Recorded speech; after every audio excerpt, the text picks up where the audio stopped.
Buenas noches a todos. Gracias por estar aquí el día de hoy. Vamos a dar comienzo a nuestra sesión mensual del mes de enero.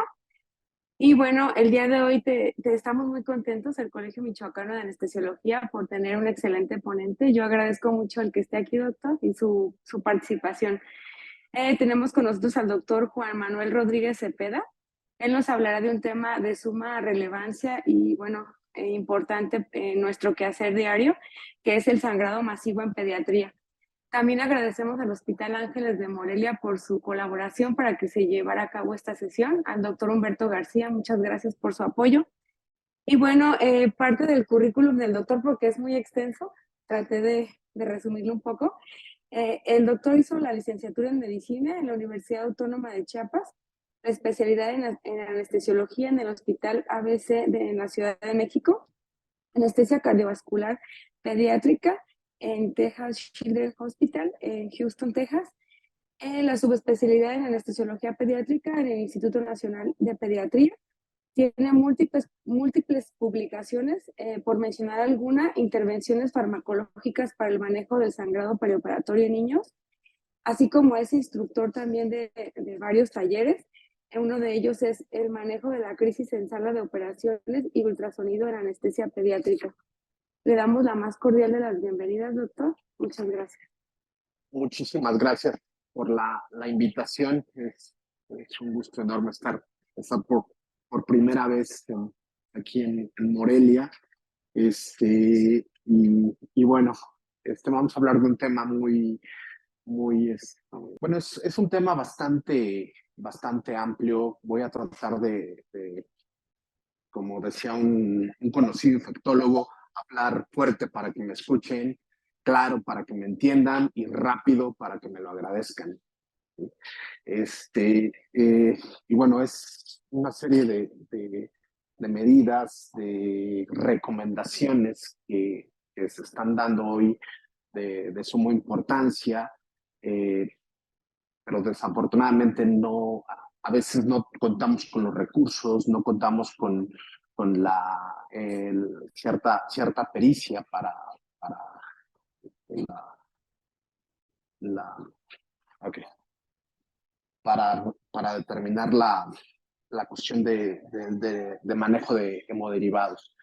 Y bueno, para esta plática realmente no tengo ningún conflicto de interés. Sí, cabe mencionar que soy speaker de LFB, pero esta vez no me pagaron por venir aquí, por lo tanto no tengo ningún conflicto de interés.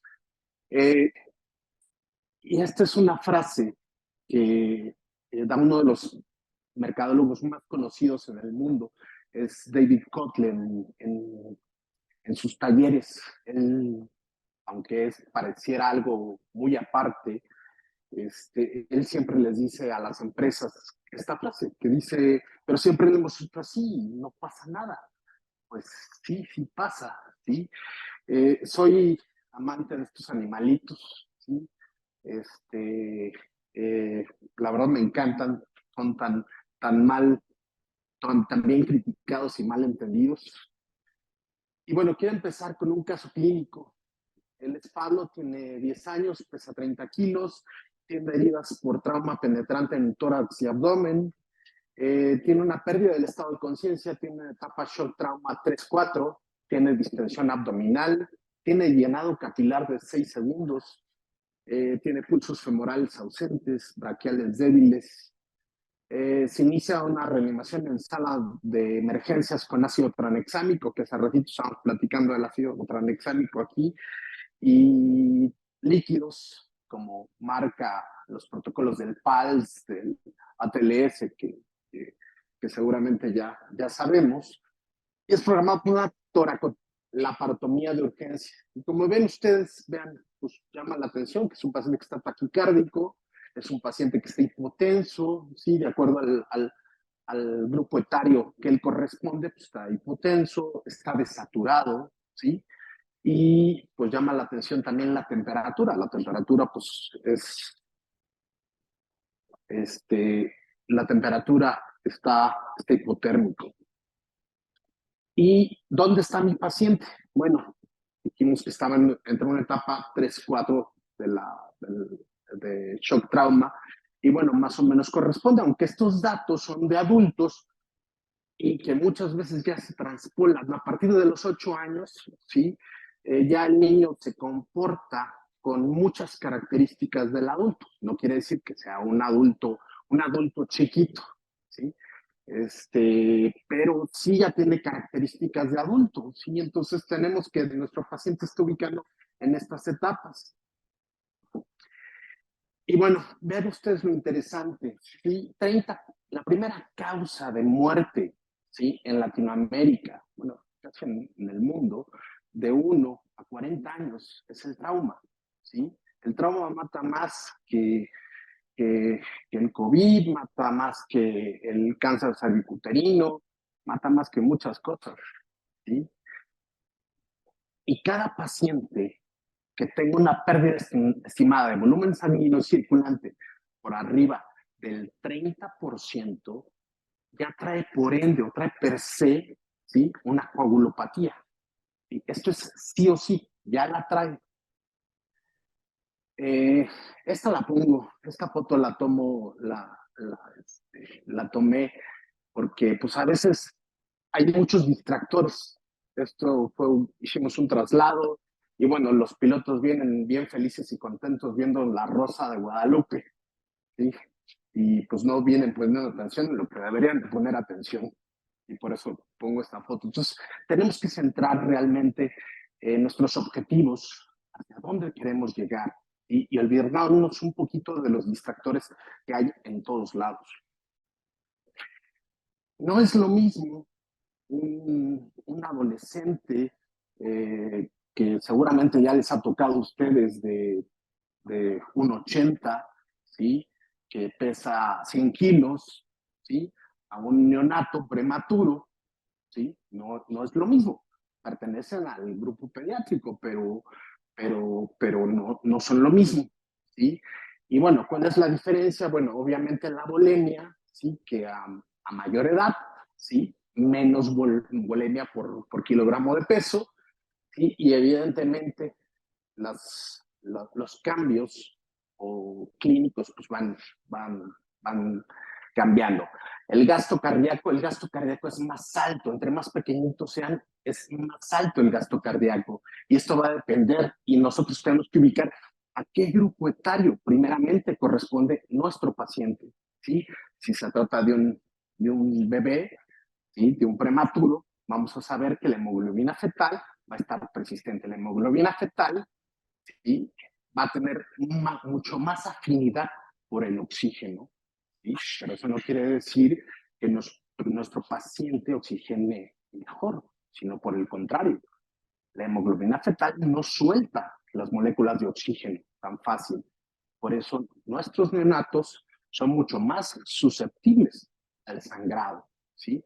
Evidentemente, un escolar de 16, 17 años, perdón, un adolescente de 16, 17 años, pues evidentemente nuestra tasa de consumo de oxígeno va a ser totalmente distinta y mucho más disminuida con respecto a un lactante. Obviamente el objetivo es determinar de dónde está sangrando el paciente, ¿sí? Y que puede ser en pelvis, piel, tórax, cráneo, ¿sí? Inclusive en extremidades. Y retornemos con Pablo, ¿sí? Nos los llevan ya a la sala de operaciones. En la sala de operaciones vemos estos cambios, ¿sí? Ya se le inició, como dice la TLS o como dice el PALS, soluciones cristaloides a 20 mililitros por kilogramo de peso, ¿sí? Ya le hicieron un ultrasonido IFAS, que es una técnica para determinar si hay sangrado, ¿sí? Y hay una imagen sugestiva del derrame pericárdico. Tiene hemoneumotórax bilateral y líquido abdominal abundante. Entonces, evidentemente, estamos hablando de que este paciente está sangrando sí o sí. Vean ustedes, pues, nuestra saturación disminuyó, es hipotérmico, la hipotensión se acentuó, ¿sí? Entonces, pues claramente este paciente está en un shock, ¿sí? Un shock hipovolémico. Ahora, vean ustedes lo que nos han contado siempre, de que la primera opción es de reanimación con cristaloides. Pues resulta que no. Resulta que los cristaloides no son tan buenos para la cirugía de trauma. Y aquí está este paper en el cual nos va diciendo, y así lo diga el APLS, lo diga el PALS. Yo soy instructor PALS y ya sabes donde yo me peleo, pero obviamente hay que ser. Ahí nos enseñan que les enseñemos una receta de cocina, pero no es tan benéfico el cristaloide, ¿sí? Y esto es lo que mi eterno conflicto con los pediatras. Les encanta dar agua con sal, ¿sí? Esto es así como que es sí o sí, y esto es en todos los hospitales, sean públicos y privados, les encantan este tipo de soluciones, ¿sí? Y esto nada más, la sal únicamente sirve para esto, para estar en las papas, para estar en la pasta, pero realmente, ¿sí?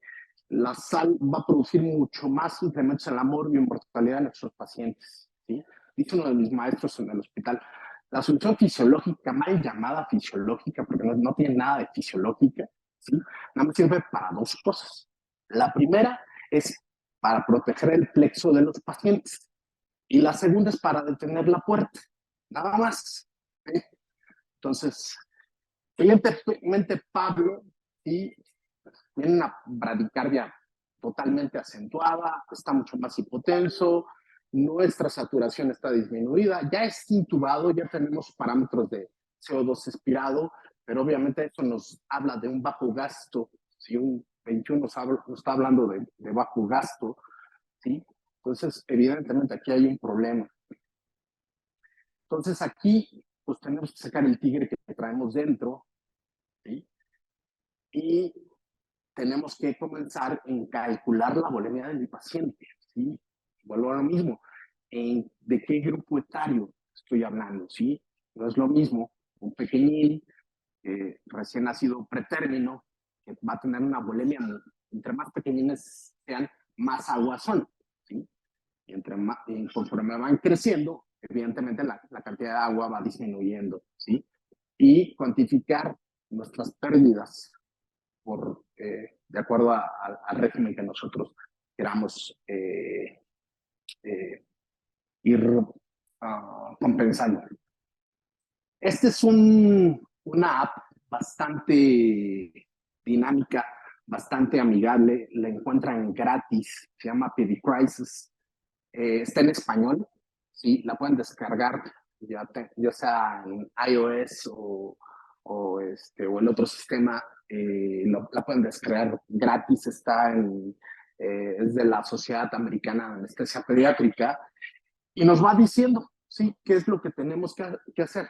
¿Por qué la pongo acá? Porque es importante ver que aquí ya nos están hablando, sí, evidentemente de utilizar recuperador celular, que yo sé que no es una realidad, es más, ni siquiera en mi hospital es una realidad el recuperador celular. Sí, si un paciente llega sangrando ahorita, hay que hablarle al proveedor, sí, llegó en 2 horas, y en 2 horas probablemente ya no hay pacientes. ¿Sí? Entonces, evidentemente, pues no es una realidad en nuestro país, pero hay que tomarla en cuenta. Ahora, evidentemente, realizar pruebas, lo que ya sabemos, coagulograma, que yo sé que en algunos hospitales pues, realizar un coagulograma es bastante complicado. Ahora una prueba viscoelástica, que ahorita vamos a ver un poquito qué son las pruebas viscoelásticas, que aquí marca que ya tenemos que estar solicitando pruebas viscoelásticas. Y bueno, evidentemente, en solicitar hemoderivados, tener comunicación con el banco de sangre, oye, me acaba de llegar un paciente, viene sangrando, necesito que me vaya estipando y cruzando hemoderivados. Y bueno, ¿cómo vamos a evaluar el sangrado? Bueno, hay varias formas, ¿sí? Sabemos que, y esto no lo digo yo, hay un estudio muy grande en los Estados Unidos que se llama PADI, y el PADI investiga las causas de paro cardíaco pediátrico cada 10 años. Cada 10 años se hace en los Estados Unidos.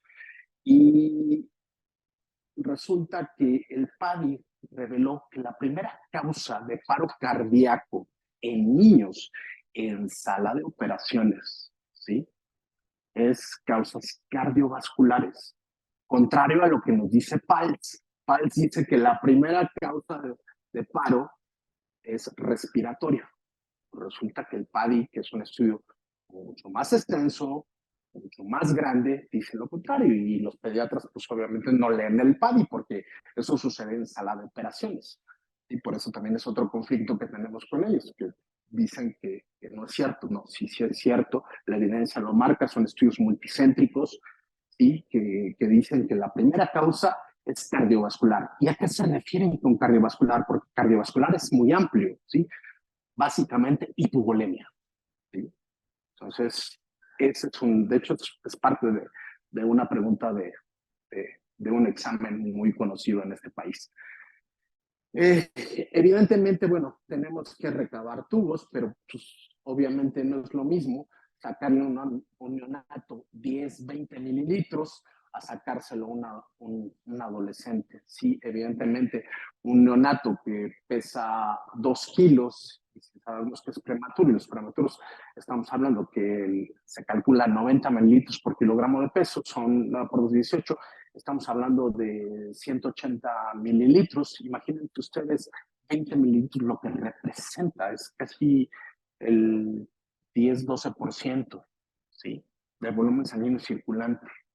Entonces, vean ustedes la proporción en tan solo sacar las muestras, ¿sí? Digo, hay varios sistemas, algunos muy conocidos. Yo no comulgo mucho con ellos, sí los uso, pero no comulgo con ellos, los uso más para una cuestión de tipo legal, ¿sí? Cierta protección de tipo legal, de decir, bueno, yo utilice cierta tecnología que puede ayudar, es como el BIS, ¿sí? El único evidencia lapidaria que ha demostrado BIS es únicamente para amnesia. Y ahí no ha demostrado nada, ¿sí? Cosa contraria, aunque nos diga lo contrario la casa comercial, ¿sí? Ahora, vean ustedes, yo sé que en el escenario civil es muy difícil. ¿Alguno de ustedes tiene disponible sangre total? ¿Alguno de ustedes alguna vez transfundió sangre total?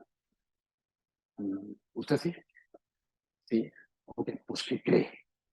Está regresando nuevamente esa tendencia de suministrar sangre total, porque vean ustedes la diferencia que hay, ¿sí? El hematocrito, ¿sí? De 40% con sangre total versus un 29% con el paquete globular. Y ven aquí las plaquetas, 250,000 versus 87,000 de un pool plaquetario, ¿sí? Evidentemente los factores de coagulación al 100% versus 65% en el plasma fresco congelado. Entonces, hay una tendencia ahorita, y sobre todo después de las guerras del Golfo Pérsico, las guerras de Irak y Afganistán, que evidentemente los americanos han desarrollado, han investigado esto mejor que nadie, ¿sí? Yo sé que es muy difícil en escenarios civiles administrar perdón, sangre total, pero está habiendo una tendencia, ¿sí? A que esto es mucho menos dañino que administrar los hemoderivados de manera fraccionada. Este es Pablo, ¿sí? Pues le hacen una toracotomía de urgencia, está con masaje cardíaco, ya está intubado, ¿sí? Y después de haberle administrado sangre total de 200 mililitros por kilogramo de peso, se le administró plasma, plaquetas, ¿sí? Hay una corrección quirúrgica del sangrado torácico, ¿sí? Hay una laceración esplénica, hay una esplenectomía en proceso. Pero ¿qué creen? El cirujano nos dice, oye, ¿sabes qué? Pues sí está sangrando, pero no le encuentro un foco activo. Y eso es muy común que nos suceda, ¿sí?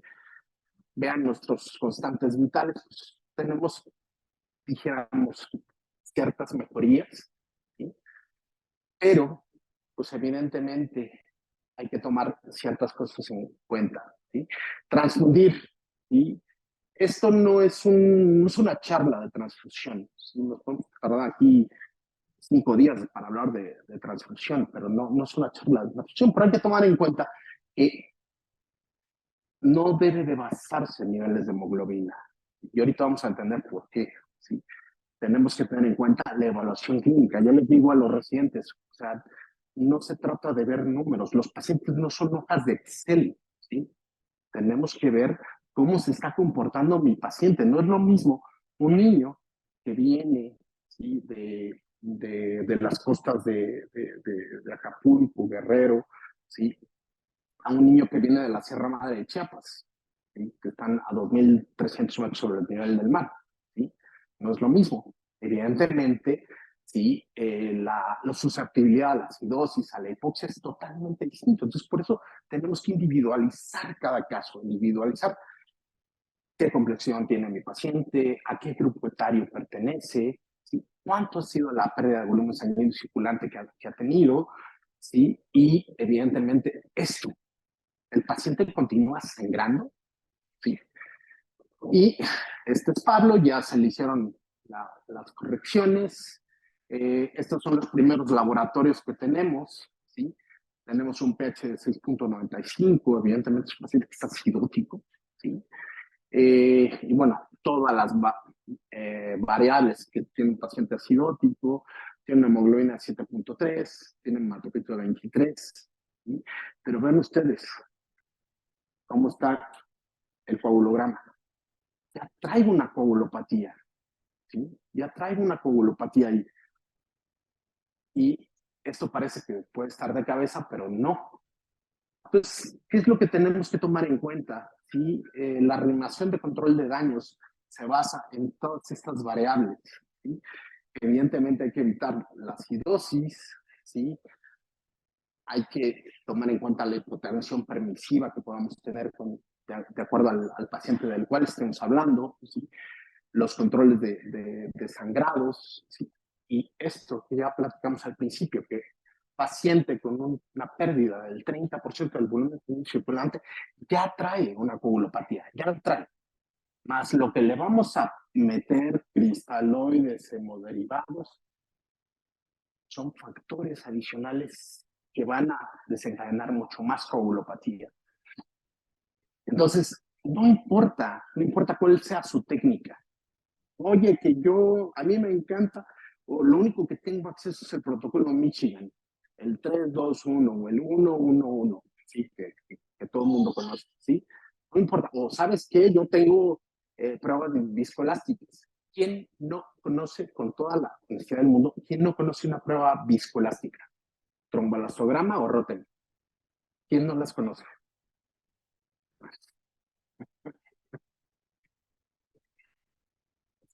Ok, bueno, pues vamos a aprender ahorita qué es una prueba viscoelástica y para qué sirve, ¿sí? Así que, ok, ¿por qué sangra un paciente? Un paciente sangra por varias cuestiones y no es nada del otro mundo, ¿sí? El paciente sangra porque tiene depletados los factores de coagulación, tiene fibrinolisis, tiene afección en el fibrinógeno o tiene afección en la funcionabilidad plaquetaria, aguas. Esto no significa que tenga plaquetas bajas o viceversa. No significa que que sus plaquetas están en números normales, significa que estas funcionan de una forma adecuada. ¿Sí? Entonces, ¿cómo podemos saber eso? Ah, bueno, este señor que vemos allá, aquí, ¿sí?, es el iniciador mundial de un programa que se llama Patient Blood Management, que es el manejo, ¿sí?, de los productos hemáticos de una manera responsable. Y este señor estableció 3 formas, ¿sí?, de este programa que se llama PBM, ¿sí?, de mejorar, ¿sí?, o de manejar responsable y sustentablemente los productos hemáticos. Repito, no se trata de evitar transfusiones, se trata de manejar las transfusiones de una manera sustentable y razonable. ¿En base a qué? En base a 3 puntos, que tampoco la práctica se trata de ti bien, porque para eso hay un curso totalmente bien establecido. Sí, es mantener la concentración de hemoglobina de acuerdo al grupo etario y de acuerdo a las condiciones clínicas de mi paciente. Segundo, optimizar la hemostasia, ¿sí? Tercero, minimizar las pérdidas sanguíneas. En esos tres pilares fundamentales del PBM. ¿Sí? Esto evidentemente dio muchísimos beneficios. ¿Cuáles? Disminución del número de transfusiones, disminución de la mortalidad y disminución de costos hospitalarios. ¿Sí? Vean ustedes la cantidad de disminución que ha habido. Ahora, ustedes me pueden decir, doctor, nosotros no tenemos Rotem, nosotros no tenemos trombalastografía. Ok, bueno, de las cosas bonitas, y fui a dar esta charla a Pachuca, y en Pachuca quedaron muy emocionados porque había directivos y gente importante ahí, y habían administradores, curiosamente. Y cuando les empecé a hablar de costos, porque eso sí entienden, ¿sí? Lo entienden muy bien.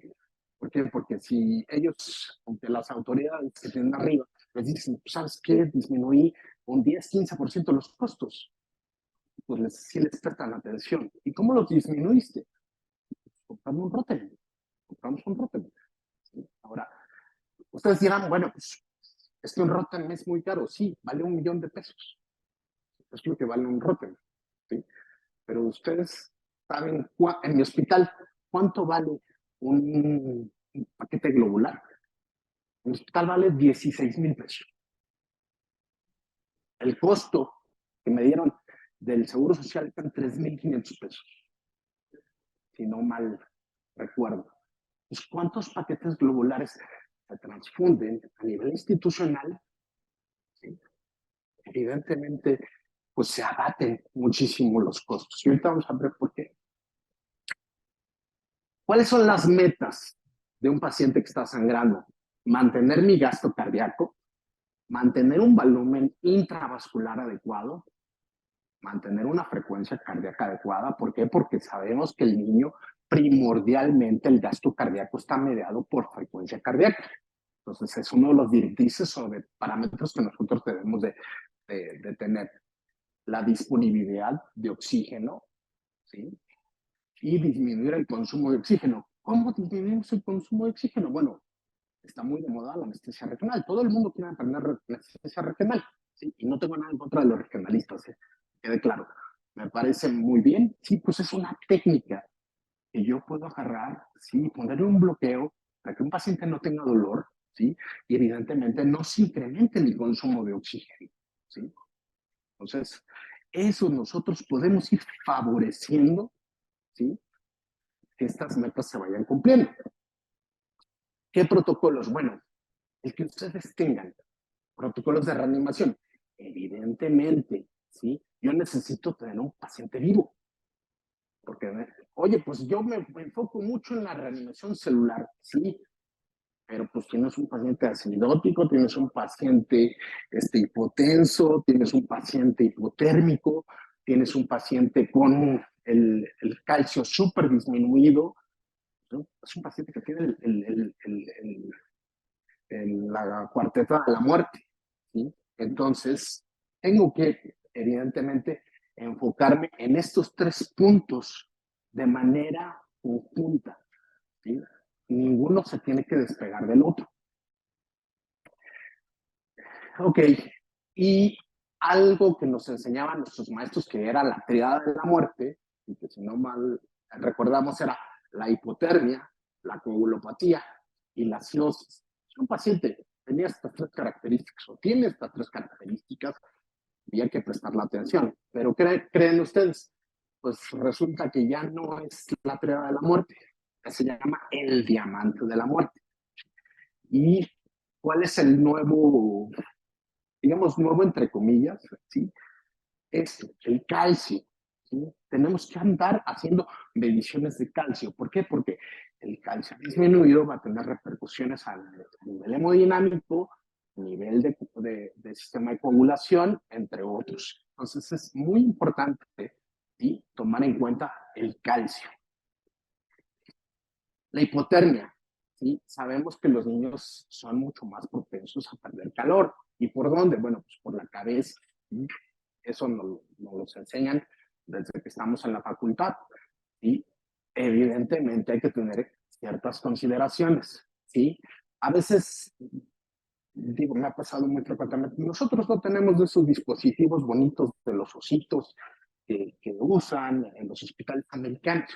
Pues, ¿qué creen? Yo me dedico a veces a hacer misiones médicas a otros países donde tampoco hay, ¿sí? Entonces, ¿cómo les hacemos? Utilizamos WAPA. La WAPA es maravillosa. Ahora, no tienen WAPA. ¿Saben qué cosa funciona y funciona muy bien? El periódico. El periódico funciona extraordinariamente bien. Y si no me creen, vean a los que no tienen casa, ¿con qué se tapan? Y eso es de bajo costo y está al acceso de todos, ¿sí? Ahora, quieren verse un poquito, pongan una bolsa de plástico. También a nosotros nos favorece muchísimo, ¿sí? Ahora, ya hay juguetes muy bonitos, obviamente más costosos, el Berhagar y otras cosas ahí que funcionan. Pero bueno, yo trato de hablar para todos, los que tienen y los que no tienen. Ok, hay muchísimas publicaciones que hablan de trauma pediátrico y la coagulopatía, lo que ya hemos venido platicando. Evidentemente, en un trauma mayor, bueno, toda la cascada que se desencadena, y vean ustedes aquí, la hiperfibrinolisis, que va a estar presente en el paciente con trauma, ¿sí? Evidentemente la coagulopatía traumática que se va a desencadenar de todo esto y el daño al glicocálix, ¿sí? Ahora, hay dos cosas que nosotros hacemos que dañan el glicocálix, que es la administración de cristaloides, sobre todo solución fisiológica, y la de plasma fresco congelado. El plasma fresco congelado barre de una manera exponencial el glicocálix. O sea, casi lava el glicocálix. Entonces, aguas con eso. Ahora, la hiperfibrinolisis obviamente va a estar presente y aquí bien sabemos que ya no se trata de un sistema de coagulación como al menos yo lo aprendí, era que la vía intrínseca, la vía extrínseca, no. Ahora sabemos que ambos sistemas están relacionados y van sucediendo al mismo tiempo. Entonces ya es un sistema de coagulación en el cual se van desencadenando ciertos problemas. Ahora, pruebas estándar, las más conocidas son las que tenemos acceso en casi todos lados, el TP y el TTPA, ¿sí? El que nos habla de vía intrínseca y extrínseca, como nos los habían enseñado, ¿sí? Y las pruebas viscoelásticas, que es la tromboelastografía y el Rotem, ¿sí? Ahorita vamos a platicar en qué consiste cada una de ellas, ¿sí? Las pruebas estándar requieren entre 30 y 60 minutos. No sé cuánto, cuánto se tardan en sus hospitales. Usted, doctor, ¿cuánto se tarda en su hospital en maquilar un TP y un TTPA? Una hora. Pues más o menos. En el hospital 40, 50 minutos también. No sé, alguien que tarde menos.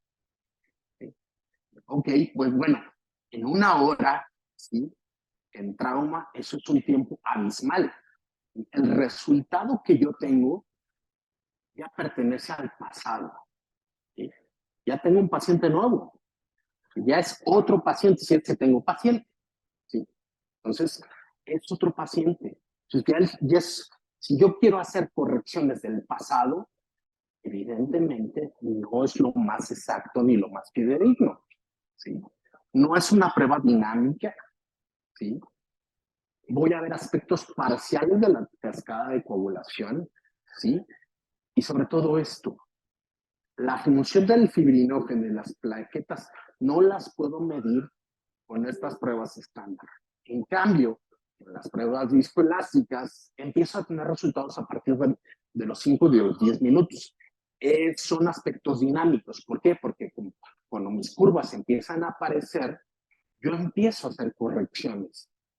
El ángulo alfa está un poquito pronunciado, necesita fibrinógeno, necesita plaquetas, necesita lo que necesite, ¿sí? Va a medir una muestra total y esto sí es medible, la funcionabilidad del fibrinógeno y de mis plaquetas.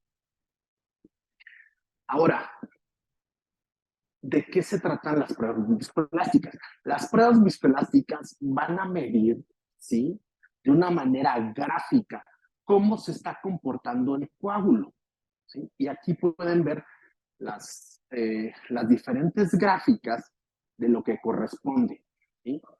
Digo, yo sé que aquí nadie nos gusta la acetilación, ¿sí? Pero relacionen ustedes, todo es como todos son como copas que están acostadas, ¿sí?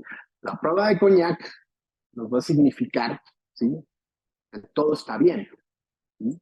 En cambio, tengo un tubo de ensayo, esto nos puede hablar un problema a nivel plaquetario, o sea, una trombocitopenia. Es decir, mis plaquetas no están funcionando de una forma adecuada. O tengo una curva así, que puede ser semejar una copa de martini, ¿sí? Puedo tener un estado de hiperfibrinolisis.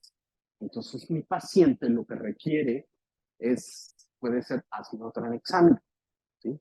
Y así, de acuerdo a las curvas que yo voy obteniendo, voy haciendo un diagnóstico y voy administrando lo que mi paciente realmente necesita.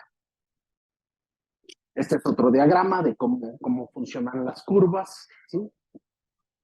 Y este es Pablo. Con lo que ya les dije, ¿sí? Esta prueba, este estudio se llama ROTEM, ¿sí? El ROTEM me va a medir principalmente 3 aspectos de la coagulación. La vía extrínseca, que se llama EXTEM, la vía intrínseca, que se llama INTEM, y el FIBTEM, que me mide la funcionabilidad del fibrinógeno. Hay otra que se llama EPTEM, que me va a medir la función de la heparina en pacientes que obviamente yo administré heparina, llámese en cirugía cardiovascular, cirugía vascular, bla, bla, bla. Pero básicamente en trauma son estas 3 las que se utilizan, ¿sí? 1 hora y media en sala de operaciones, 2 horas 15 en sala de operaciones y 6 horas y media en la terapia intensiva, ¿sí? Vean ustedes cómo mis curvas van cambiando, ¿sí? Vean ustedes esto, ¿a qué se parece? ¿Qué creen ustedes que tenga acá? Sin conocer Rotten, ¿sí? ¿Tengo una adecuada funcionabilidad del fibrinógeno? No. Exacto. ¿Sí? Pues no sé diferenciar. Bueno, pues me voy aquí, ¿sí? Entonces, me voy acá. Esto dice que es una copa de champán. Bueno, pues cuando está disminuida, pues es lo contrario. Tengo hipofibrinogenia, ¿sí? Entonces, ¿qué es lo que requiere? Fibrinógeno. Y dijimos que una copa de coñac corresponde a algo normal. Evidentemente, esto no es normal, ¿sí? Esto corresponde a un estado de hiperfibrinolisis. Hice correcciones, administré ácido tranexámico, ¿sí? Y cómo se fue modificando mi curva, ¿sí? Entonces, no me espero a que el paciente llegue a la terapia intensiva. Desde que llega, ¿sí? Ya al menos en el hospital se están haciendo protocolos desde que llega el paciente, le vamos a empezar a correr un Rotem para ver cómo llega.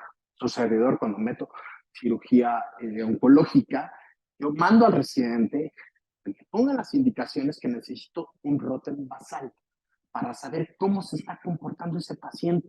Y no me espero a que sangre. Y si sangra, bueno, ya tengo un parámetro basal para compararlo con él mismo, ¿sí? Entonces, de eso se tratan las pruebas viscoelásticas, de individualizar cada paciente. Y hay varios algoritmos, hay unos algoritmos muy bonitos que ustedes le toman la foto al resultado, ¿sí? Y les da automáticamente el diagnóstico. Es más, tiene hiperfibrinolisis, les dice, le ponen ahí ustedes el peso del paciente y automáticamente les da la dosis de tranexámico, que es lo que le corresponde, ¿sí? Y si lo quieren manejar en perfusión, que es mejor aún, ¿sí? También, ¿qué dosis de ácido tranexámico requiere ese paciente? Obviamente todo esto está bien sustentado, ¿sí? Todo esto está bien pues ya no estamos descubriendo el hilo negro ya se descubrió desde hace mucho, tenemos alrededor de prácticamente 14 años ya, el PBM lleva 20 años de haberse iniciado, ¿sí? Y obviamente las pruebas viscoelásticas tienen un nivel de evidencia, pues no nivel 1, pero sí un nivel 2A de evidencia. Este diagrama a mí me encanta por dos razones. Es un diagrama práctico porque me va diciendo mis parámetros, ¿sí?, que van saliendo en el Rotem, ¿sí? Les repito, obviamente esto no es una charla de Rotem, porque ahí les explicaría, pues significa, ¿qué significa CT? ¿Qué significa AS? No, porque eso es una charla de Rotem. Hay un taller para eso. Pero sí, de acuerdo a los parámetros que yo tengo, ¿sí? ¿Qué es lo que yo tengo que hacer? ¿Sí? Entonces es una forma muy dinámica, muy amigable cuando yo aprendo. Pues, tiene el CT mayor de 600, pues bueno, lo que requiere es ácido tranexámico, ¿sí? Ahora, ¿por qué otra razón? Por esta, ¿sí? Aquí participa nuestro buen amigo Augusto Calatayud. El doctor Calatayud es la máxima autoridad en PDM en México, ¿sí? Está en el Hospital General, vean sus charlas, están en el YouTube, entonces los pueden descargar, muy interesantes. Y también ha estado en las charlas del colegio, este año que viene, también va a estar. Y participa el doctor Klaus Göringer. El doctor Göringer, hay dos personalidades a nivel mundial que más saben de sangrado de niños. Uno es el doctor Klaus Göringer, que está en Alemania, y otra es la doctora Gubi. La doctora Gubi está en Boston. Y evidentemente ellos son los que más han publicado de sangrado de niños. Entonces, ven ustedes, es mucho más evidencia de sangrado en lesión de órganos sólidos, ¿sí? Y ustedes me pueden decir, oiga, pero yo todavía no tengo Rotem, y para que me compren un Rotem va a estar muy canijo. Ok.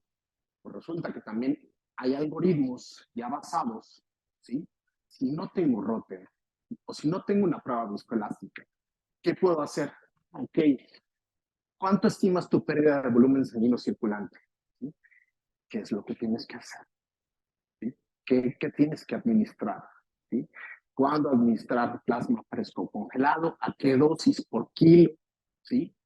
Crioprecipitados, ok, no tengo fibrinógeno disponible, ok, crioprecipitados. Mi banco de sangre no me da crioprecipitados. Perfecto, plasma fresco congelado, ¿sí? O sea, son algoritmos bastante amigables. Ok, no tengo de acuerdo también a mis constantes hemodinámicas.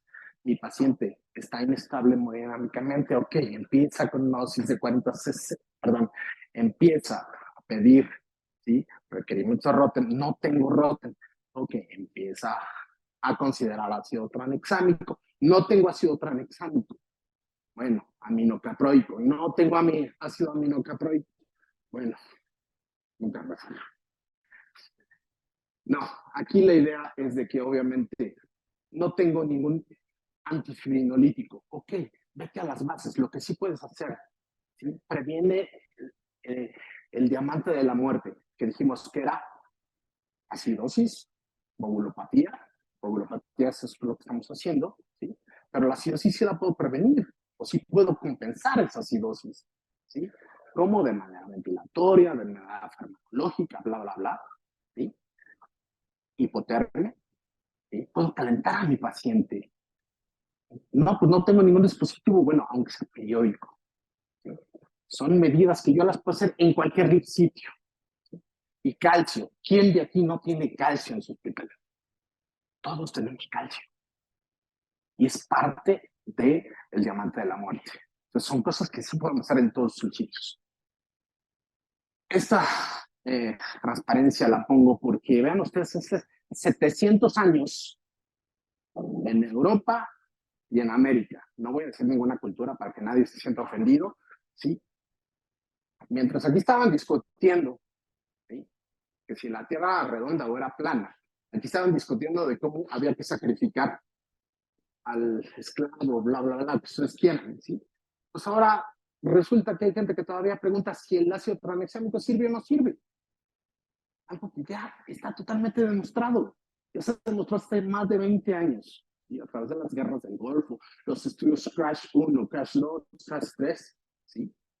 Demostraron total y absolutamente que el ácido tranexámico sirve. Entonces, ¿queremos seguir discutiendo si sirve o no sirve? Pues adoptemos esta medida. O queremos pensar, ya, y sirve para algo más que las pruebas viscoelásticas que ahorita van a ver para qué también pueden servir. Ok, ¿para qué otras cosas nos pueden servir las pruebas viscoelásticas? Accidentes ofídicos, no sé cómo tendrán casos de accidentes ofídicos aquí, ¿sí? ¿Sí? Para pruebas, sobre todo estos animalitos que son también bastante curiosos, pero obviamente se defienden, que sabemos que tienen toxinas que son que repercuten que tienen características de hemotoxicidad o neurotoxicidad. Heridas por proyectil de arma de fuego, que eso en nuestro país no se da, ¿sí? Trasplante hepático, ¿sí? O problemas a nivel hepático, ¿sí? Lesiones por arma blanca y bla, bla, bla. Ahora, vean ustedes, vamos a retomar un poco con los niños. Los mililitros de sangre que se administran en los niños y vean cómo se dispara, ¿sí? La mortalidad a 30 días. Entre más transfunda, ¿sí? Mayor mortalidad. Entre menos transfunda, pues menos mortalidad. ¿Sí? Antifibrinolíticos. Bueno, el más estudiado, el más publicado es el ácido tranexámico. ¿Quién de aquí ya tiene ácido tranexámico en sus hospitales? Pues ya es un número considerable. Ya cada vez más, afortunadamente, ya es ácido tranexámico. ¿Sí? ¿Cómo actúa? Para que recordemos un poco, la vía del plasminógeno que va a bloquear la conversión en plasmina. ¿Sí? Existen otros, el ácido aminocaproico y la proteinina. ¿Sí? ¿Alguien tiene proteinina? Aminocaproico, yo tampoco yo. Ok, perfecto. Bueno, los niveles de evidencia, nivel 1B del uso de ácido tranexámico. ¿En qué dosis? Bueno, hay varios artículos que hablan de dosis desde los 6 miligramos por kilogramo de peso hasta los 30 miligramos de peso por kilogramo de peso. ¿Sí? Lo importante sí es importante saberlos, pero no es importante que se las aprendan. ¿Sí? Lo importante es decir, vuelvo a lo mismo. ¿Quién es mi paciente? ¿En qué escenario clínico estoy? ¿Sí? ¿Y qué es lo que yo quiero lograr? Y eso me va a decir, bueno, ¿qué quiso decir con eso? Bueno, este estudio, que es el que ya determina, ¿sí? De acuerdo a cómo se calcula, cómo se administran los fármacos, es de acuerdo a concentración plasmática, ¿sí? Todos sabemos que el fentanil, ¿sí? Los que no son tibólogos, no hay ningún tibólogo. Pues bueno, si el doctor, seguramente el doctor no me va a dejar mentir y que todo se calcule en base a concentración plasmática, ¿sí? Entonces, lo mismo pasa con ácido tranexámico. ¿Qué concentración plasmática quiero obtener? Concentración plasmática baja, intermedia o alta. De acuerdo a qué concentración plasmática yo quiero obtener, ya hago cálculos, ¿sí? Cálculos por miligramos por kilogramo de peso, que pueden ser de 15, 50 y hasta algunos autores recomiendan 120, ¿sí? Esto es anecdótico. Las guías de seguridad marcan que no sobrepasen los 50 miligramos por kilogramo de peso, porque se ha visto, ¿sí? Que a partir de los 100 miligramos por kilogramo de peso ya hay aparición de convulsiones y hay reportada ceguera. ¿Sí? Obviamente el ácido tranexámico no es algo inocuo como todos los fármacos. Ok, entonces tengo que determinar qué concentración plasmática quiero obtener, ¿sí? Y situar mis parámetros de seguridad entre 10 y 30 miligramos por kilogramo de peso para obtener concentraciones plasmáticas bajas a intermedias. Evitar al máximo concentraciones altas. porque evidentemente esto también incrementa la morbilidad de mis pacientes secundaria al fármaco. Como vean, usted también tiene su lado oscuro, ¿sí? Todos los factores que recordamos, los complejos protomiónicos, factores específicos, concentrados de fibrinógeno y factor 7 recombinante, que evidentemente mi experiencia en esto es, cuando lo hemos dado ha sido catastrófico, pero ha sido como un último recurso ya, pero es catastrófico. El fibrinógeno, eh, los niveles de evidencia, 1C, entonces, no es 1A, pocas cosas en la medicina sabemos que son nivel de evidencia 1A, hay pocas cosas en la medicina, ¿sí? Pero ya, ya es digno de poner atención, ¿sí? El fibrinógeno, obviamente, a veces le digo a mi recientes, a ver, explícame con tus palabras, ¿sí? ¿Cómo actúa el fibrinógeno? Y uno alguna vez me dijo, bueno, es que las plaquetas, doctor, son como los ladrillos de una casa. Y para pegar los ladrillos se necesita cemento. El cemento es el fibrinógeno. Me encantó esa explicación, ¿sí? Y yo se las quiero compartir, ¿sí? Para cuando no entendemos bien cómo funciona el fibrinógeno, pues es precisamente eso. Es como los ladrillos de la casa son plaquetas y el fibrinógeno actúa como el pegamento de las plaquetas. Eso es el fibrinógeno. Ahora, el fibrinógeno, ¿cómo se calcula? Entre 30 y 60 miligramos por kilogramo de peso. La mayor parte de las guías dicen que tenemos que tener prueba o estudio para nosotros poder administrar fibrinógeno, pero resulta que, y esto lo traspolo a la cirugía de craneosynostosis, ¿sí? Y esto lo retomé para la cirugía oncológica. Yo de entrada sé que un paciente va a sangrar, ¿sí? Ya le administro de manera profiláctica una dosis de 30 miligramos por kilogramo de peso. ¿Sí? Porque es un paciente que va a sangrar. Cirugía que mayor sangra, o una de las cirugías que mayor sangra, en ellos es la cirugía de craneosynostosis. Y ellos recomiendan utilizar una dosis profiláctica de fibrinógeno. Ahora, ¿qué eficacia tiene el fibrinógeno? Es igual de eficaz que los crioprecipitados, ¿sí? Y es más eficaz que el plasma fresco congelado. Ahora, en seguridad, el fibrinógeno es más seguro que los crioprecipitados, infinitamente mucho más seguro que el plasma fresco congelado. Oiga, pues sí, pero yo no tengo mi hospital porque es caro. Repito, que es caro. ¿A qué le llamamos caro? ¿Sí? Precio de costo, digo, tengo los números porque la gente me los pregunta. Y digo, aunque no soy farmacia y no me dedico a vender esto, pero tengo que saberlos, ¿sí? Más o menos los contactos que a mí me he hecho favor de decirme, estamos hablando de 8,000 pesos, precio de costo. ¿Sí? Evidentemente esto se duplica en un hospital privado, o sea, triplica, ¿sí? Pero ¿cuánto cuesta un día de terapia intensiva?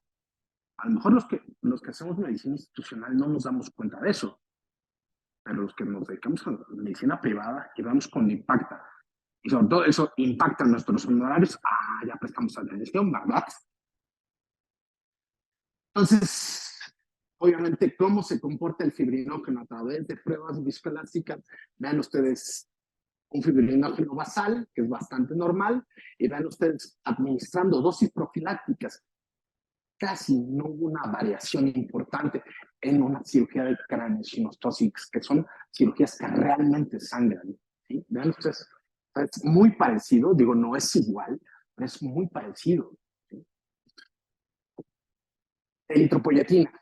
Hay escasa evidencia en pediatría, yo casi no la uso, y sí tiene ciertos bemoles para utilizarlo. El recuperador celular, hay ciertas contraindicaciones, sepsis y anemia de células falciformes y por ahí cáncer. Cáncer no la puse. ¿Por qué? Porque se está viendo en nuevos estudios. Antes decían, no, en un paciente oncológico que está totalmente contraindicado el recuperador celular. Pues ¿qué creen? Hay estudios que todavía no tenían un poder de evidencia, por eso es que no ha salido ni siquiera en Lancet o alguna de estas revistas FIFI, ¿sí? No ha salido, pero están demostrando estos estudios que el recuperador celular, por alguna razón, brinda una mayor expectativa de vida. Repito, eso no tiene un poder de evidencia todavía importante, pero se está viendo. Entonces ya no es una contraindicación absoluta. Nosotros hemos metido pacientes, ¿sí?, a recuperador celular, ¿sí?, en ciertos casos que son subtipos o tipos de sangre muy poco comunes, ¿sí?, a recuperador celular, pacientes oncológicos, obviamente bajo un comité de ética, ¿sí? Entonces, repito, no lo hacemos con todos, pero ya no es una contraindicación absoluta. Ok, factor 7 recombinante, yo en lo personal no lo uso. Las experiencias que yo tengo con el factor 7 han sido catastróficas, y bueno, pero lo tengo que mencionar si estoy hablando de sangrado. Ok, mi paciente va a seguir sangrando, pues resulta que las pruebas viscoelásticas no es una bola de cristal, sino nos va a decir, pues sí va a seguir, no, porque bien sabemos que para que un paciente deje de sangrar, necesitamos que la llave se le cierre. Si la llave no se le cierra, no va a seguir sangrando, así de fácil. Es plomería básica. Entonces, básicamente, lo que sí sabemos es que tiene mayor tendencia a sangrar o no. Evidentemente, un paciente, y esto nos inquieta muchísimo a los países latinoamericanos, que la anemia preoperatoria va a estar presente en casi todos. ¿Quién de aquí hace niños rutinariamente, de manera institucional?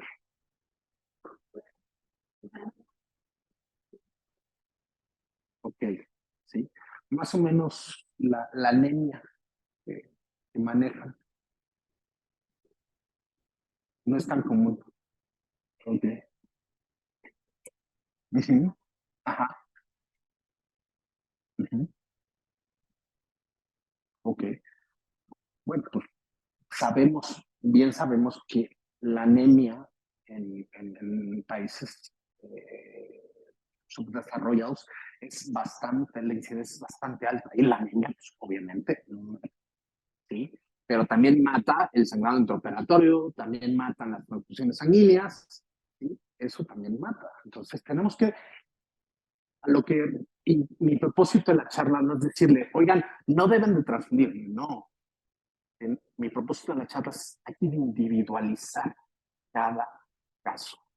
Hay que individualizar y de acuerdo a los constantes vitales que tenga mi paciente, decidir si lo transfundo o no. O sea, tiene 9 de hemoglobina, pero tiene una frecuencia cardíaca de 60, estoy hablando de un adolescente, lo que más aparece un adulto, una frecuencia de 70, y está con un signo de la playa positivo.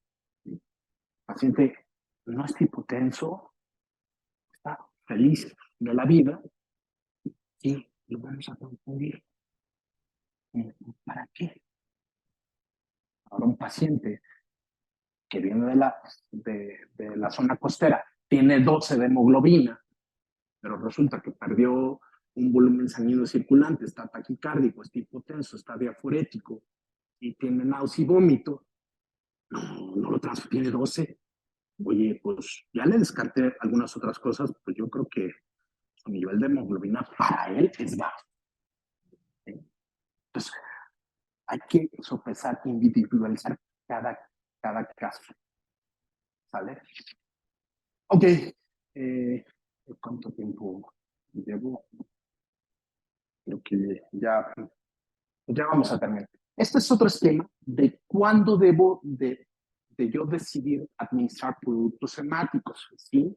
Si un paciente, perdón, si un paciente en los neonatos, si queremos aprender las cosas como es mucho más fácil, ¿sí?, mantener hemoglobinas entre 9 y 10. Esto es sí o sí. Es un neonato, sobre todo es un neonato prematuro, ¿sí? Hay que mantener hemoglobinas arriba de 10, ¿sí?, independiente de cómo esté, ¿sí?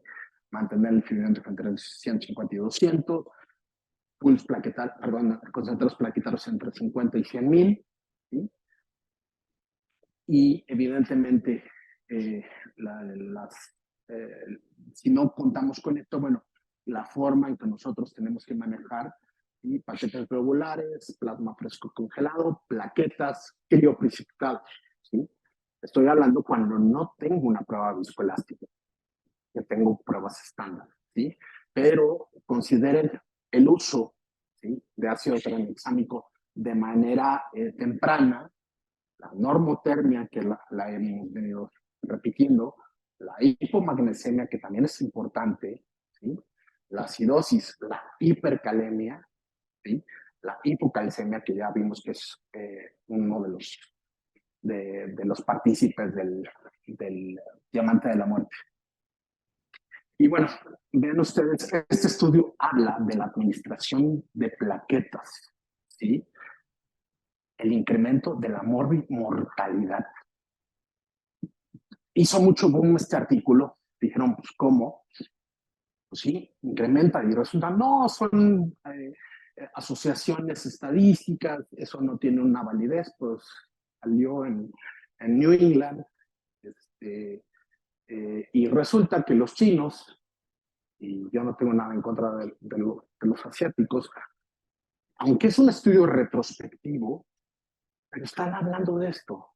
La administración profiláctica de plaquetas incrementa la mortalidad de los pacientes. Entonces, por eso es también ahorita se convirtió como en una no lucha, porque obviamente se respeta lo que piensan los intensivistas, ¿sí?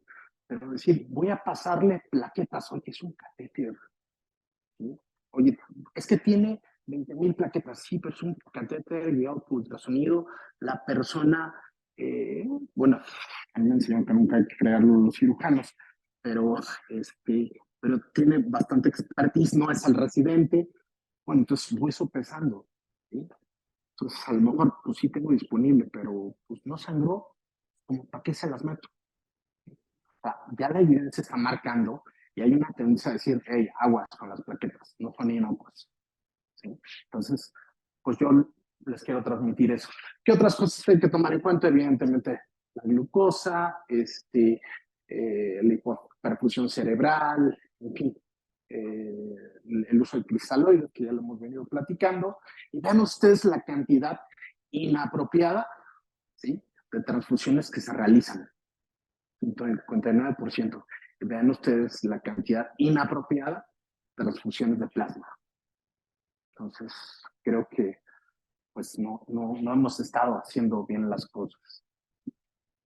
Evidentemente, parte del mismo artículo, ¿sí?, de las transfusiones, ya voy a acabar, ¿sí?, para que nos vayamos eh, a descansar. Riesgo de infecciones secundarias a transfusión, TACO, TRALI, reacciones hemolíticas. Y vean ustedes a partir del nacimiento del Patient Blood Management, ¿sí?, como el número de publicaciones ha incrementado, ¿sí?, de una manera exponencial, y revelando que pues obviamente es un protocolo y que ha demostrado tener muchísimos beneficios. Esta es una cirugía de escoliosis manejada con PBM. Vean ustedes ahí, pues bueno, los cirujanos usan ahí algunos juguetes que ellos tienen, estos bisturís armónicos y cosas ahí bastante interesantes. Hay conglomerados de cosas que supuestamente ayudan a la estabilidad o formación del coágulo, que obviamente es parte del protocolo, y por esto este protocolo PBM es un protocolo universal, o sea, no es exclusivo de anestesiólogos, lo llevan cirujanos, muchos, si no mal recuerdo, un 60% de los hospitales en Europa ya están incorporados a PBM, porque han visto una disminución de la obtención de muchísimos beneficios. Este es otro diagrama, ¿sí? Cuando debo de transfundir, cuando tengo mayor de 5, sí o sí. Esto sí es importante mencionarlo. menos de 5 gramos hay que transfundir sí o sí. Así mi paciente esté en signo de la playa, aunque yo he conocido a niños chapanecos con 3 de hemoglobina que están jugando fútbol. Así yo no lo creía, pero 3 de hemoglobina jugando fútbol. Hemoglobina entre 5 y 7. Considerar utilizar el juicio clínico mayor de 7, bueno, pues la recomendación es no. ¿Sí? Pero bueno, repito, depende de qué paciente estamos hablando, cómo está el paciente. Si yo les pregunto a los receptores, ¿por qué lo quieres confundir? ¿Ya lo valoraste? ¿Ya le preguntaste si tiene náusea o vómito? ¿Ya viste cómo está la presión? ¿Cómo está la saturación? ¿Cómo está la frecuencia cardíaca? Ven un número, oiga, doctor, llegan bien, tiene 6 de hemoglobina. ¿Sí? No, no, que mire, que hay que transfundirlo, ya le pedí. Oye, ¿tú sabes cuánto vale un paquete? Digo, porque no lo vas a pagar tú. ¿Sí? Pero si tú lo pagaras, lo pensarías 2 veces. Entonces, yo creo que tenemos que cambiar un poquito el chip en eso, ¿sí? La transfusión neonatal no me voy a meter en eso, nada más recordar que obviamente la hemoglobina fetal quedó 90% presente en el paciente prematuro, un 70% en el paciente a término, y que obviamente va a tener mayor afinidad por el oxígeno. Y bueno, estos son directrices en el paciente neonatal. ¿Alguien aquí ve neonatos? No, bro. Bueno, y bueno, en resumen, si tienen disponibles, usen pruebas viscoelásticas. No, doctor, no las tengo. Bueno, empiecen a platicar de esto. ¿Sí? No me crean, vayan a investigar. ¿Sí? Empiecen a platicarlo, empiecen a decir que se vaya regando esto. ¿Sí? A lo mejor no lo van a conseguir en 3, 5 años, pero les aseguro que si están duro y dale, duro y dale, duro y dale, tarde o temprano se los van a comprar. ¿Sí? Hace 15 años era ensueño tener un video de laringoscopio. Ahora hasta en el Frutilupis ya vienen video de laringoscopios. ¿Sí? Entonces, obviamente, ¿sí? Es parte de una campaña que nosotros tenemos que ir generando y concientizando de que esto existe y genera un cambio. No lo vamos a tener de la noche a la mañana, pero si nosotros estamos empezando, seguramente sí pronto. Lo que dijimos desde el principio, que si ya tiene una pérdida del volumen sanguíneo circulante del 30%, ya trae una coagulopatía. Ya no le anden buscando, oye, para transfundirlo, para ponerle ácido tranexámico, espérate, no, espérate, no. Sí, ya trae una coagulopatía, ya trae fibrinólisis, es lo más seguro, ¿sí? O ya trae deficiencia de fibrinógeno. Entonces no esperen resultados, y sobre todo si no tienen pruebas viscoelásticas. Eviten transfunciones evaluando de manera individual, ¿sí? Evitar a toda costa hipotensión, acidosis, hipotermia, hipocalcemia, hipertensión, hipopotasemia. Y lo que dice el PALS, evalúen, identifican, intervengan. Y bueno, pues les agradezco muchísimo la charla de este señor que es Carl Sagan, decía esta frase que evidentemente si quieren hacer afirmaciones extraordinarias, se requiere evidencia extraordinaria, pero pues aquí les pongo que este señor no actúa solito, trae atrás todo un equipo, ¿sí? Y todo un equipo que está comprometido con un fin, ¿sí? Este señor no pasa lo mismo con el sangrado masivo, no somos los únicos, somos un equipo, estamos comprometidos con un mismo fin. Y bueno, les quiero agradecer muchísimo su atención.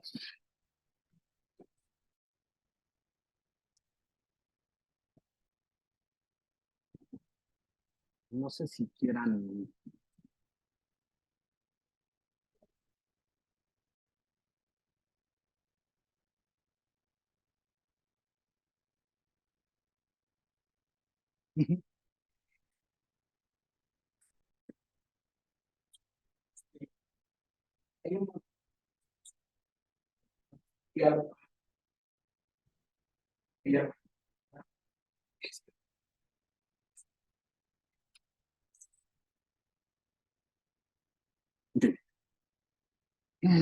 Pues,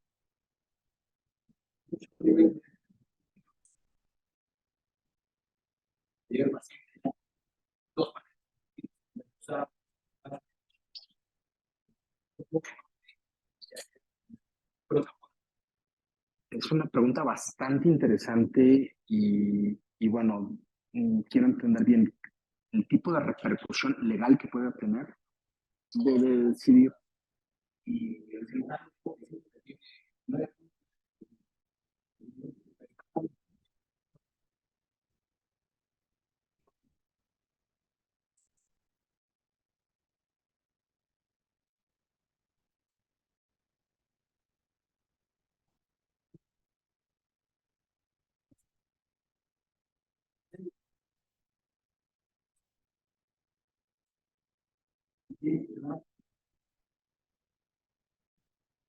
ok, es bastante, súper interesante su pregunta, doctor. De verdad me puso así a pensar muchos aspectos, porque yo acabo de hacer un curso, bueno, un diplomado de peritaje médico. De hecho, ya soy perito. Y bueno, lo que la ley dice o el enfoque que nosotros es evidentemente preservar el bien común o preservar la vida. ¿Sí? Si yo estoy preservando la vida, ¿sí? Y mis directrices son sólidas, porque PBM es sólido, y dentro de las nuevas guías, no sé si ya salieron, ahí sí no tengo el dato, ya está incluido PBM, porque el doctor Augusto Calatayud participó, ¿sí? En las nuevas guías. No sé si ya están disponibles en México, las guías de transfusión, las mexicanas. ¿Sí? Creo que están por salir, ¿sí? Entonces, por ahí hay algo. Pero esto definitivamente tiene una evidencia sólida, ¿sí? Sobre las guías anteriores. Si usted demuestra, porque es de demostrar, ¿sí? Si usted demuestra que usted actuó por un beneficio y por el paciente, ¿sí? Basado en esto, usted tiene toda la razón, aunque el otro diga misa. ¿Sí? Ahora, en caso de un problema legal, bueno, habría que ver cuál es el enfoque. ¿Sí? ¿Cuál es el enfoque? Bueno, pues es que decidí no transfundirlo y desafortunadamente el paciente tuvo un deceso, tuvo una complicación. Bueno, sería ya entrar en cuestiones de peritaje, ¿sí? Pero ya es cuestiones legales. ¿Sí? Ahora, lo que sí le puedo decir es que esto está bien sustentado. ¿Sí? Esto está bien sustentado. ¿Sí? Desafortunadamente, las leyes de nuestro país se orientan a cuestiones de peritaje en español. ¿Sí? O sea, son cosas que todavía no entiendo, pero así es. Aunque yo les ponga el último refresher de del British Royal de Moscasia, si no viene en español, pues es un poquito complicado todavía en nuestro país.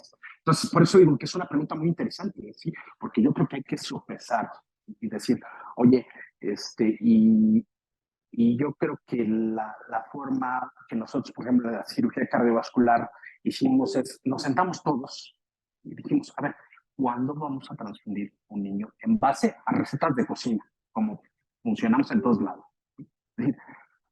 Tenemos un Norwood que tiene 9 de hemoglobina, lo vamos a transfundir 100, no, pues que sí.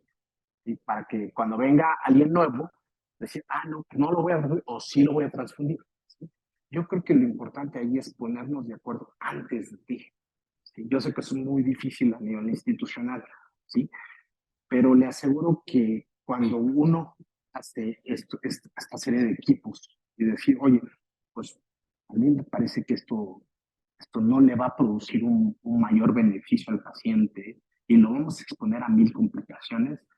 Digo, a veces el cirujano es un espécimen diferente, pero a veces sí entienden, ¿eh?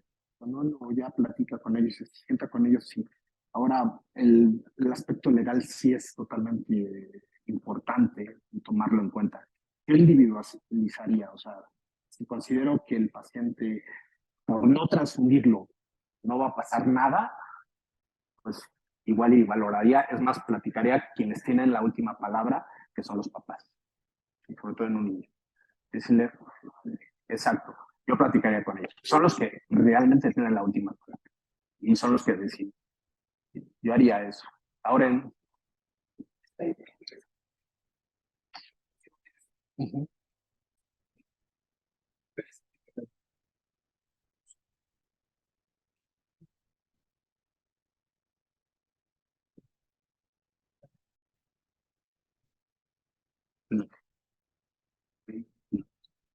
Desafortunadamente, es que nos encanta publicar las cosas buenas que hacemos, pero lo que no parece bueno, como que eso decimos no, no. Exacto, entonces es difícil, ¿no? Por ejemplo, a mí me encantaría que existiera un PADI mexicano, pero no hay, nadie reporta que hoy se me paró un niño, no lo reportamos. ¿Sí? Es más, se me paró un paciente. No, pues quién sabe por qué fue. Y empezamos a buscarle mil cosas y darle la vuelta y no lo publicamos. ¿Por qué? Porque nos va a decir, no, pues aquí se le paran los pacientes. Tenemos que quitar como que ese estigma, ¿no? Porque lo que no se mide no se mejora. Esa es una directriz muy importante y lo dicen hasta en las empresas. Lo que no se mide no se mejora.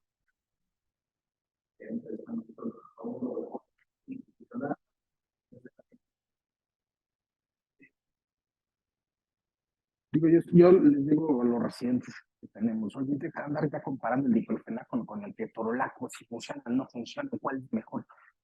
No, esto, o sea, hay cosas tan, por ejemplo, esto es un campo abierto y en nuestro país es bastante interesante. Lo que usted está diciendo es también interesante, sí.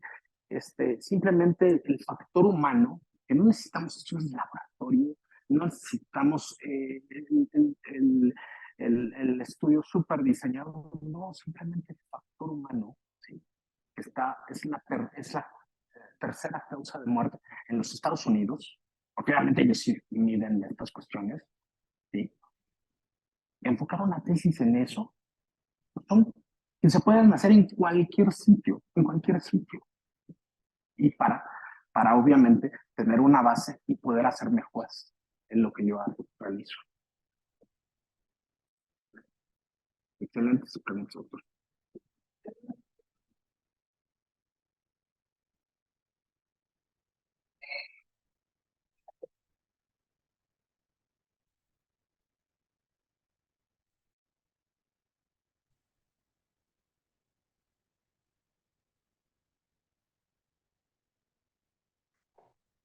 Es el, ah, eh, como marca, no tengo ninguna experiencia, ¿sí? Eh, lo que sí puedo decir es que para la fibrinolisis, los únicos que funcionan son el ácido tranexámico y en menor medida el aminocaproico y la proteína.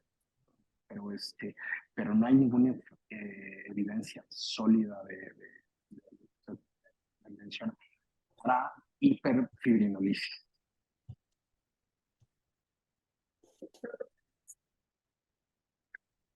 No, no, no. Hay también una cuestión ahí de directrices de transfusión que prohíben.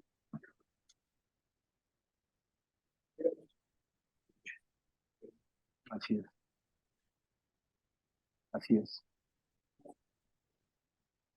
así es. Pero le digo,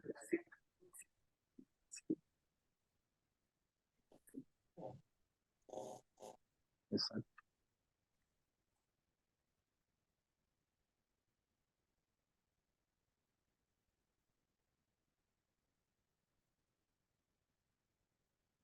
Ajá, habitualmente a 10, ¿sí? 10 hacemos ciertos cálculos, pero depende, repito, depende del estado hemodinámico del paciente. El sangrado fue eh, abrupto, ¿sí? Es decir, el pierna no llegue a la cava, a la aorta, si sangró un volumen sanguíneo circulante en 2 minutos, entonces, pues obviamente empezamos a evaluar. O sea, en una cuestión así abrupto, me voy a 30, 50 por kilo.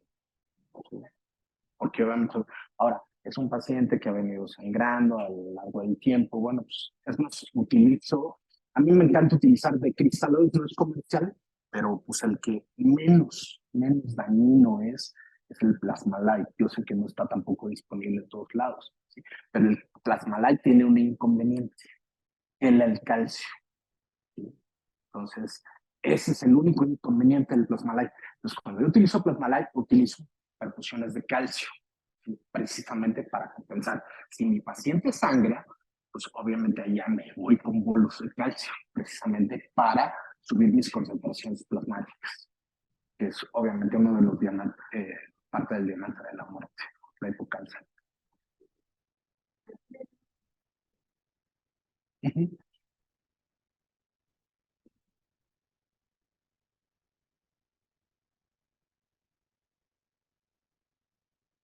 Es un 20% más caro que lo de entonces, esa sí es una solución lo, lo más parecido a la discusión es fisiológica, porque nada es fisiológico. Entonces, si pueden utilizar Plasmalite, utilizan Plasmalite. No, no tienen Plasmalite, Harman, no tienen Harman. Bueno, solución fisiológica, pero jamás utilicen glucosada. Jamás utilicen glucosada.